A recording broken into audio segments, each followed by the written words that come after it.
எரேமியா 32 அதிகாரம். நேபுகாத் நேச்சாரின் 18 வருஷத்துக்கு சரியான யூதாவின் ராஜாவாகிய சிதேக்கியா அரசாண்ட 10 வருஷத்தில் கர்த்தரால் எரேமியாவுக்கு உண்டான வார்த்தை.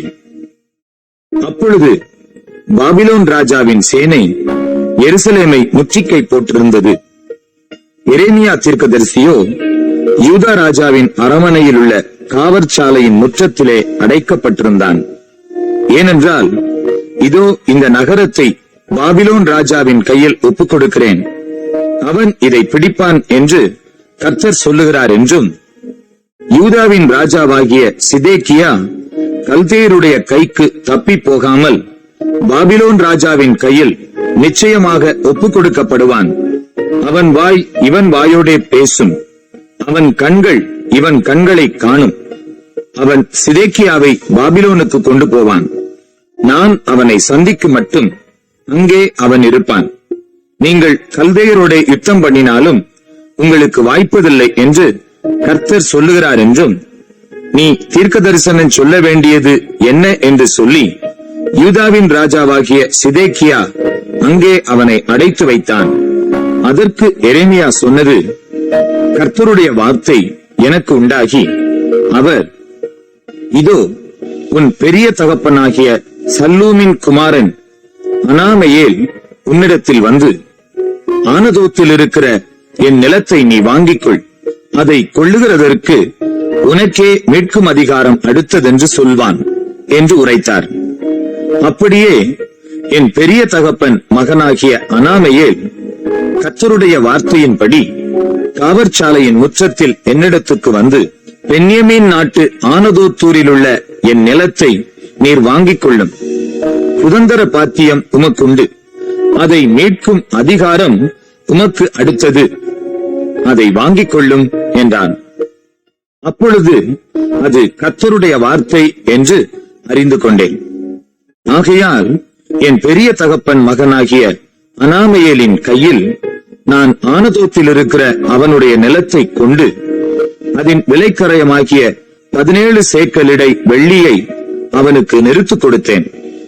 நான் பத்திரத்தில் கையெழுத்தையும் முத்திரையையும் போட்டு சாட்சிகளை வைத்து வெள்ளியை தராசிலே நிறுத்திக் கொடுத்த பின்பு, நான் சட்டத்துக்கும் வழக்கத்துக்கும் ஏற்றபடி முத்திரை போடப்பட்ட கிரய பத்திரத்தையும் திறந்திருக்கிற பிரதியையும் எடுத்து என் பெரிய தகப்பன் மகனாகிய அனாமெயேலுடைய கண்களுக்கு முன்பாகவும் கிரய பத்திரத்தில் கையெழுத்து போட்ட சாட்சிகளுடைய கண்களுக்கு முன்பாகவும் காவற்சாலையின் முற்றத்தில் உட்கார்ந்திருந்த எல்லா யூதருடைய கண்களுக்கு முன்பாகவும் அதை மாசையாவின் குமாரனாகிய நேரியாவின் மகனான பாருக்கினிடத்தில் கொடுத்து, அவர்களுடைய கண்களுக்கு முன்பாக பாருக்கை நோக்கி, இஸ்ரவேலின் தேவனாகிய சேனைகளின் கர்த்தர் சொல்லுகிறது என்னவென்றால், நீ முத்திரை போடப்பட்ட கிரய பத்திரமும் திறந்திருக்கிற பிரதி பத்திரமுமாகிய இந்த சாசனங்களை வாங்கி அவைகள் அநேக நாளிருக்கும்படிக்கு அவைகளை ஒரு மண் பாண்டத்திலே வை. ஏனெனில் இனி இந்த தேசத்தில் வீடுகளும் நிலங்களும் திராட்சத் தோட்டங்களும் கொல்லப்படும் என்று இஸ்ரவேலின் தேவனாகிய சேனைகளின் கர்த்தர் சொல்லுகிறார் என்றேன்.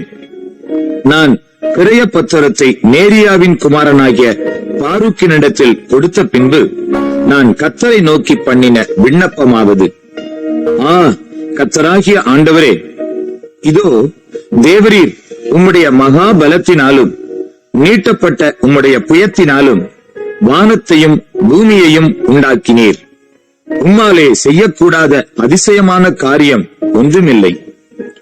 1000 தலைமுறைகளுக்கும் கிருபை செய்கிறவரும் பிதாக்களுடைய அக்கிரமத்தை அவர்களுடைய பின்னடியார் பிள்ளைகளின் மடியிலே சரிக்கட்டுகிறவருமாகிய சேனைகளின் கர்த்தர் என்னும் நாமமுள்ள மகத்துவமும் வல்லமையும் உள்ள தேவனே, யோசனையிலே பெரியவரும் செயலிலே வல்லவருமாயிருக்கிறீர். அவனவனுக்கு அவனவனுடைய வழிக்கு தக்கதாகவும் அவனவனுடைய கிரியைகளின் பலனுக்கு தக்கதாகவும் அளிக்கும்படி உம்முடைய கண்கள் மனுபுத்திரருடைய எல்லா வழிகளின் மேலும் நோக்கமாயிருக்கின்றன. இஸ்ரவேலிலும் மற்ற மனுஷருக்குள்ளும் இந்நாள் வரைக்கும் விளங்குகிற அடையாளங்களையும் அற்புதங்களையும் தேவரீர் எகிப்து தேசத்திலே செய்து இந்நாளில் நிற்கும் கீர்த்தியை உமக்கு உண்டாக்கி இஸ்ரவேலாகிய உமது ஜனத்தை அடையாளங்களினாலும் அற்புதங்களினாலும் பலத்த கையினாலும் ஓங்கிய புயத்தினாலும் மகா பயங்கரத்தினாலும் எகிப்து தேசத்திலிருந்து புறப்பட பண்ணி அவர்களுடைய பிதாக்களுக்கு நீர் கொடுப்பேன் என்று ஆணையிட்ட பாலும் தேனும் ஓடிய தேசமாயிருக்கிற இந்த தேசத்தை அவர்களுக்கு கொடுத்தீர். அவர்கள் அதற்குள் பிரவேசித்து அதை சுதந்தரித்துக் கொண்டார்கள். ஆனாலும் அவர்கள் உமது சத்தத்துக்கு செவிகொடாமலும் உமது நியாயப்பிரமாணத்தில் நடவாமலும் செய்யும்படி நீர் அவர்களுக்கு கற்பித்ததொன்றையும் செய்யாமலும் போனார்கள். ஆதலால் இந்த தீங்கை எல்லாம் அவர்களுக்கு நேரிட பண்ணினீர். இதோ கொத்தளங்கள் போடப்பட்டிருக்கிறது, நகரத்தை பிடிக்க வருகிறார்கள்.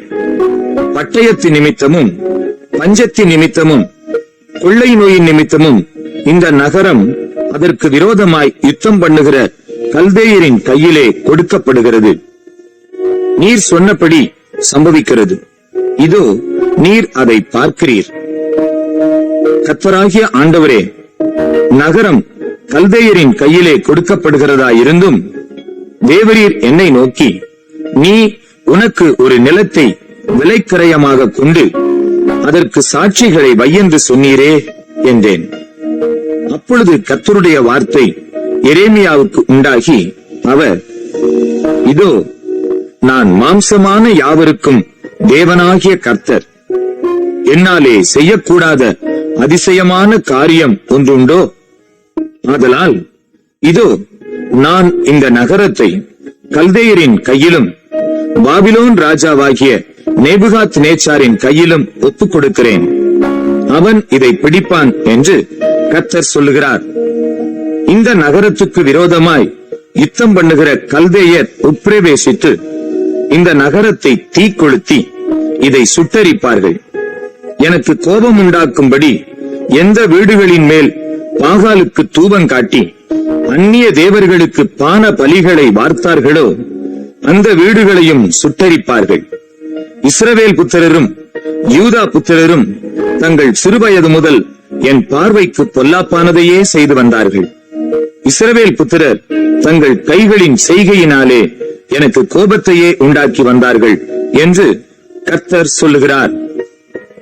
அவர்கள் இந்த நகரத்தை கட்டின நாள் முதற்கொண்டு இந்நாள் வரைக்கும் அது எனக்கு கோபம் உண்டாகவும் எனக்கு உக்கிரம் உண்டாகவும் நான் அதை என் முகத்தை விட்டு அகற்றுகிறதற்கு ஏதுவாகவும் இருந்தது.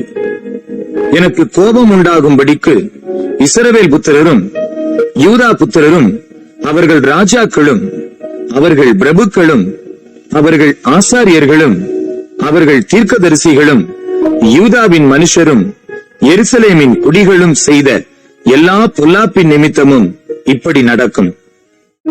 முகத்தை அல்ல, முதுகை எனக்கு காட்டினார்கள். நான் ஏற்கனவே அவர்களுக்கு உபதேசித்தும் அவர்கள் புத்தியை ஏற்றுக்கொள்ள செவிகொடாமற் போனார்கள். அவர்கள் என் நாமம் தரிக்கப்பட்ட ஆலயத்தை தீட்டுப்படுத்தும்படிக்கு தங்கள் அருவருப்புகளை அதிலே வைத்தார்கள்.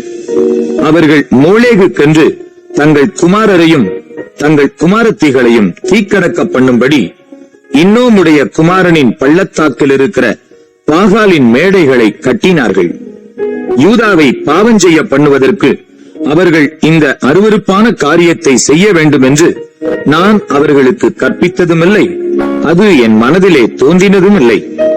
இப்படி இருக்கையில் பட்டயத்தாலும் பஞ்சத்தாலும் கொள்ளை நோயாலும் பாபிலோன் ராஜாவின் கையில் ஒப்புக் கொடுக்கப்பட்டு போம் என்று நீங்கள் சொல்லுகிற இந்த நகரத்தை குறித்து இஸ்ரவேலின் தேவனாகிய கர்த்தர் சொல்லுகிறது என்னவென்றால், இதோ என் சினத்திலும் என் கோபத்திலும் என் மகா உக்கிரத்திலும் நான் அவர்களை துரத்தின எல்லா தேசங்களிலும் இருந்து அவர்களை சேர்த்துக் கொண்டு அவர்களை இந்த ஸ்தலத்துக்கு திரும்பி வரவும் இதிலே சுகமாய் தங்கியிருக்கவும் பண்ணுவேன். அவர்கள் என் ஜனமாய் இருப்பார்கள், நான் அவர்கள் தேவனாயிருப்பேன். அவர்கள் தங்களுக்கும் தங்கள் பின்னடியாருக்கும் தங்கள் பிள்ளைகளுக்கும் நன்மையுண்டாகும்படி சகல நாட்களிலும் எனக்கு பயப்படும்படிக்கு நான் அவர்களுக்கு ஒரே இருதயத்தையும் ஒரே வழியையும் கட்டளையிட்டு அவர்களுக்கு நன்மை செய்யும்படி நான் அவர்களை விட்டு பின்வாங்குவதில்லை என்கிற நித்திய உடன்படிக்கையை அவர்களோட பண்ணி அவர்கள் என்னை விட்டு அகன்று போகாதபடிக்கு எனக்கு பயப்படும் பயத்தை அவர்கள் இருதயத்திலே வைத்து அவர்களுக்கு நன்மை செய்யும்படி அவர்கள் மேல் சந்தோஷமாயிருந்து என் முழு இருதயத்தோடும் என் முழு ஆத்துமாவோடும் அவர்களை இந்த தேசத்திலே நிச்சயமாய் நாட்டுவேன்.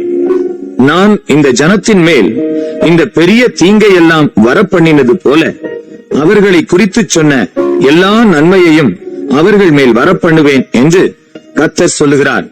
மனுஷனும் மிருகமும் இல்லாதபடிக்கு பாழாய் போயிற்று என்றும் கல்தேயரின் கையிலே ஒப்புக் கொடுக்கப்பட்டு போயிற்று என்றும் நீங்கள் சொல்லுகிற இந்த தேசத்திலே நிலங்கள் கொள்ளப்படும். பென்யமீன் தேசத்திலும் எருசலேமின் சுற்றுப்புறங்களிலும் யூதாவின் பட்டணங்களிலும் மலைக்காடான பட்டணங்களிலும் பள்ளத்தாக்கான பட்டணங்களிலும் தென்திசை பட்டணங்களிலும் நிலங்கள் விலைக்கிரயமாக கொள்ளப்படுகிற பத்திரங்களில் கையெழுத்து போடுகிறதும் முத்திரையிடுகிறதும் அதற்கு சாட்சி வைக்கிறதும் உண்டாயிருக்கும். அவர்கள் சிறையிருப்பை திருப்புவேன் என்று கர்த்தர் சொல்லுகிறார் என்றார்.